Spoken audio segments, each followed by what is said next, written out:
Hello दोस्तों, एक बार फिर से स्वागत आप सबका हमारे यूट्यूब चैनल पे। उम्मीद करते हैं कि आप सब अच्छे होंगे। बेसिक टू एडवांस क्लास की जो हमारी सीरीज चल रही थी, जिसमें अभी तक हम पढ़ रहे थे कि टाइप ऑफ चार्ट पैटर्न के बारे में। तो आज की जो हमारी क्लास है उसमें हम पढ़ेंगे असेंडिंग ट्रायंगल के बारे में, कि असेंडिंग ट्रायंगल चार्ट में कैसे बनता है और ये कैसे काम करता है, इसके पीछे बायर और सेलर की क्या साइकोलॉजी होती है, कहाँ हम एंट्री करेंगे, कहाँ हम एग्जिट करेंगे, सब डिटेल में हम असेंडिंग ट्रायंगल को पढ़ेंगे। और रियल ट्रेडिंग में हम इसको कैसे ट्रेड कर सकते हैं, ये सब कुछ आपको सीखने को मिलेगा आज की क्लास में। तो क्लास को पूरा देखना। अगर आपने अभी तक हमारे यूट्यूब चैनल को सब्सक्राइब नहीं किया है तो हमारे यूट्यूब चैनल को सब्सक्राइब कर लें। आपको हमारी वीडियो कैसी लग रही है कमेंट बॉक्स में कमेंट करके जरूर बताएं। अगर आपको हमारी वीडियो पसंद आए तो लाइक करें और ज्यादा से ज्यादा शेयर करें। तो चलो वीडियो को शुरू करते हैं। तो जैसे कि आप यहाँ चार्ट पे देख पा रहे हो, ये एक असेंडिंग ट्रायंगल यहाँ पे बना हुआ है। असेंडिंग ट्रायंगल जो है वो एक बुलिश कंटिन्यूएशन चार्ट पैटर्न है, कि जब मार्केट अप ट्रेंड में चल रही हो और उसके बाद अगर ये पैटर्न बने और उसके ब्रेकआउट पे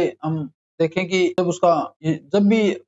जब मार्केट बुलिश ट्रेंड में चल रही हो और उसके बाद ये चार्ट पैटर्न बने और उसके ब्रेकआउट के बाद मार्केट एक और बुलिश स्ट्रॉन्ग मूव हमें देखने को मिलता है इस चार्ट पैटर्न के बाद। सबसे पहले हम जैसे कि यहाँ पे देख पा रहे हैं, मार्केट यहाँ पे एक बुलिश ट्रेंड में चल रही है और मार्केट यहाँ से सबसे पहले यहाँ पे एक रेजिस्टेंस फेस करती है और मार्केट यहाँ से नीचे आ जाती है और प्रीवियस सपोर्ट या फिर प्रीवियस जो रेजिस्टेंस होता है उसको एक सपोर्ट बना सकती है। यहाँ पे मार्केट ये एक सपोर्ट के पास भी यहाँ से आ सकती है या फिर रेजिस्टेंस जो होता है प्रीवियस उसको भी यहाँ पे सपोर्ट बना सकती है मार्केट इस प्रकार से। और उसके बाद मार्केट फिर से अपने ट्रेंड को है वो कंटिन्यू करती है और जो प्रीवियस जो रेजिस्टेंस होता है यहाँ पे मार्केट उसी रेजिस्टेंस से फिर से वापस से नीचे की तरफ आती है। लेकिन जो प्रीवियस लो होता है मार्केट उस लो से ऊपर से ही वापस से चली जाती है और फिर से उसी रेजिस्टेंस के पास जाकर के यहाँ पे रजिस्ट करती है और मार्केट वापस से नीचे की तरफ आ सकती है। तो इस प्रकार से ये एक असेंडिंग ट्रायंगल यहाँ पे बनता है। इसमें जो मिनिमम टचेज है वो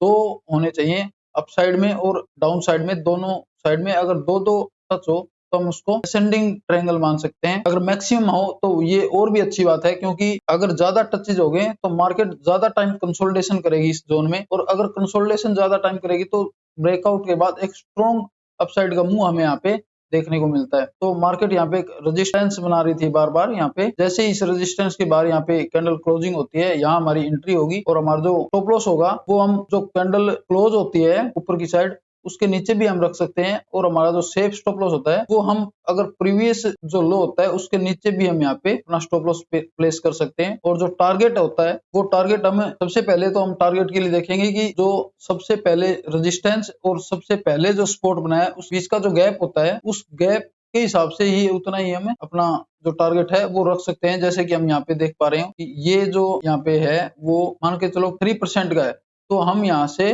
3% अपसाइड का यहाँ पे हम टारगेट रख सकते हैं इस प्रकार से। और जो सेकंड हमारा अगर टारगेट रखने का तरीका वो ये है कि जैसे हमारा यहाँ स्टॉप लॉस अगर 10 रुपए का, तो हम अपना टारगेट 20 रुपए 1/2 रिस्क रिवॉर्ड रेशियो या फिर 30 रुपए 1/3 रिस्क रिवॉर्ड रेशियो के हिसाब से हम रख सकते हैं। तो इस प्रकार से हम असेंडिंग ट्रायंगल को ट्रेड करेंगे। ये एक बुलिश कंटिन्यूएशन चार्ट पैटर्न है। चार्ट पैटर्न को समझने के लिए सबसे पहले हमें बायर और सेलर की साइकोलॉजी क्या होती है वो समझना जरूरी है। जैसे कि मैं आपको यहाँ पे चार्ट पे दिखा रहा हूँ, ये एक रेजिस्टेंस बनाने के बाद जो सेलर है वो मार्केट को जो है नीचे की तरफ लेके आने की कोशिश करते हैं और यहाँ से वो सेल करते हैं।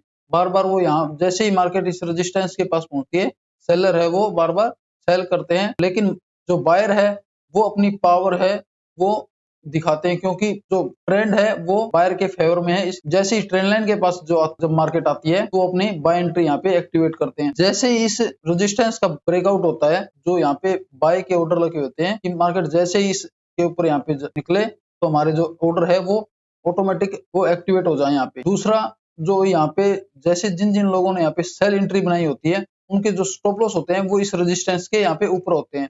तो मार्केट जैसे ही इस रेजिस्टेंस को ब्रेक करती है तो एक तो बायर के जो ऑर्डर है वो लगे होते हैं उनके हिसाब से मार्केट ऊपर जाती है और सेकंड जो सेलर है जिनके स्टॉप लॉस यहाँ पे लगे हुए हैं उनके स्टॉप लॉस हिट करती है तो मार्केट एक स्ट्रॉन्ग अपसाइड का मूव यहाँ पे हमें देखने को मिल सकता है। तो हम डायरेक्ट भी यहाँ पे एंट्री कर सकते हैं जब जैसे ही कैंडल क्लोज हो, या फिर रिटेस्ट करती है मार्केट, जैसे यहाँ इस रेजिस्टेंस को यहाँ पे रिटेस्ट करती है। अगर मार्केट यहाँ से ऐसे जाकर के रिटेस्ट करती है तब भी हम यहाँ पे एंट्री ले सकते हैं रीटेस्ट पे भी। तो ये तो हमने समझा कि असेंडिंग ट्रायंगल है वो कैसे बनता है। अभी मैं आपको चार्ट पे ले जा करके समझाऊंगा कि जो असेंडिंग ट्रायंगल है वो रियल चार्ट पे कैसे काम करता है और कैसे हम उसमें एंट्री और एग्जिट कर सकते हैं। तो अभी मैं आपको एग्जांपल दिखा रहा हूँ। तो चार्ट पे चलते हैं। तो जैसे कि आप यहाँ चार्ट पे देख पा रहे हो कि मार्केट एक ट्रेंड में यहाँ पे चल रही है। उसके बाद मार्केट ने यहाँ पे ये एक रेजिस्टेंस यहाँ पे बनाया। मार्केट ने ये एक ट्रेंड लाइन हम लगाते हैं। ये एक मार्केट ने यहाँ पे असेंडिंग ट्रायंगल यहाँ पे इस प्रकार से मार्केट इस असेंडिंग ट्रायंगल में यहाँ पे चल रही है। तो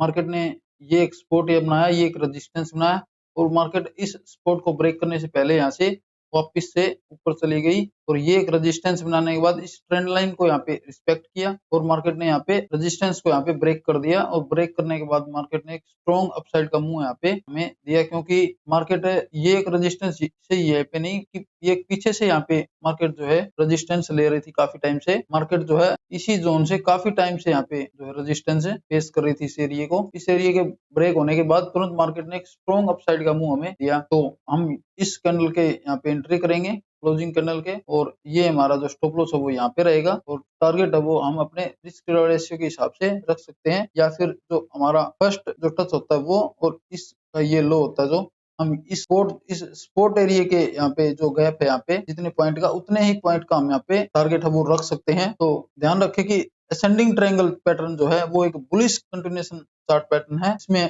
के ब्रेकआउट पे हमें एक स्ट्रॉन्ग बुलिश मोमेंट हमें देखने को मिलता है। अभी मैं आपको और एग्जांपल इसके दिखाता हूँ। ये जीबीपी जेपीवाई का चार्ट है। मार्केट यहाँ पे एक बुलिश ट्रेंड में थी, उसके बाद मार्केट ने यहाँ पे काफी टाइम कंसोलिडेशन किया और ये एक स्ट्रॉन्ग रेजिस्टेंस यहाँ पे बनाया मार्केट ने। काफी मल्टीपल टच हमें यहाँ पे देखने को मिल रहे हैं रेजिस्टेंस के पास और मार्केट ने एक यहाँ पे असेंडिंग ट्रायंगल बनाया। ये एक हमारी ट्रेंड लाइन है यहाँ पे और मार्केट काफी टाइम से इस ट्रेंड लाइन को यहाँ पे फॉलो कर रही है। मार्केट ने जैसे ही इस रेजिस्टेंस को यहाँ पे ब्रेक किया तो हम यहाँ पे एंट्री कर सकते हैं इस कैंडल के ऊपर और जो हमारा स्टॉप लॉस रहेगा वो यहाँ पे हम यहाँ पे रख सकते हैं और हमारा जो टारगेट है वो हम अपने रिस्क रिवॉर्ड रेशियो के हिसाब से हम यहाँ पे रख सकते हैं। इस प्रकार से हम असेंडिंग ट्रायंगल को ट्रेड करेंगे। मार्केट जैसे ही जो रेजिस्टेंस जोन होता है उसके बाहर अगर कैंडल क्लोज देती है तो हम वहाँ पे अपनी बाय एंट्री एक्टिवेट करेंगे और जो स्टॉप लॉस है वो प्रीवियस लो के नीचे रखेंगे। तो ये तो था असेंडिंग ट्रायंगल चार्ट पैटर्न। किसी भी चार्ट पैटर्न को अगर हम सीखते हैं तो सीखने के बाद सबसे ज्यादा अगर हम जितनी ज्यादा प्रैक्टिस हम चार्ट पे करेंगे उतना ही हम उस चीज को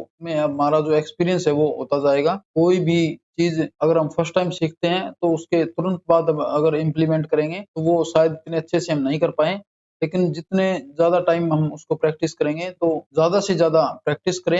एक दिन में 50-100 चार्ट अगर आप देख पाते हो उसमें जो चार्ट पैटर्न है वो ढूंढें और उसको अच्छे से ट्रेड करें, बैक टेस्ट करें अच्छे से कि कहाँ हमें एंट्री करनी है, कहाँ हमारे स्टॉप लॉस रखना है और जो हमारा रिस्क रिवॉर्ड रेशियो है वो हमें क्या रखना है, कैसे हमें मनी मैनेजमेंट को फॉलो करना है। ये सब बातें ध्यान में रख के ही हमेशा ट्रेड करनी चाहिए और उसी के हिसाब से हमें बैक टेस्ट करना चाहिए अच्छे से। और कोई भी चाहे वो चार्ट पैटर्न हो, कोई भी स्ट्रेटजी हो, 100% वर्क नहीं करती। इसकी जो प्रोबेबिलिटी होती है वो अगर 60 या 70% अगर किसी भी चार्ट पैटर्न की या स्ट्रेटजी की हो तो वो हमें अच्छा खासा रिटर्न दे सकती है। अगर हमारा रिस्क रिवॉर्ड रेशियो हम अच्छा रखते हैं तो मिनिमम हमारा जो रिस्क रिवॉर्ड रेशियो है वो 1/2 हमें रखना चाहिए। आज की वीडियो में बस इतना ही। आपको हमारी वीडियो कैसी लगी ये हमें कमेंट बॉक्स में कमेंट करके जरूर बताएं और वीडियो को ज्यादा से ज्यादा लाइक करें और शेयर करें। तो चलो मिलते हैं नेक्स्ट वीडियो में, तब तक के लिए जय हिंद।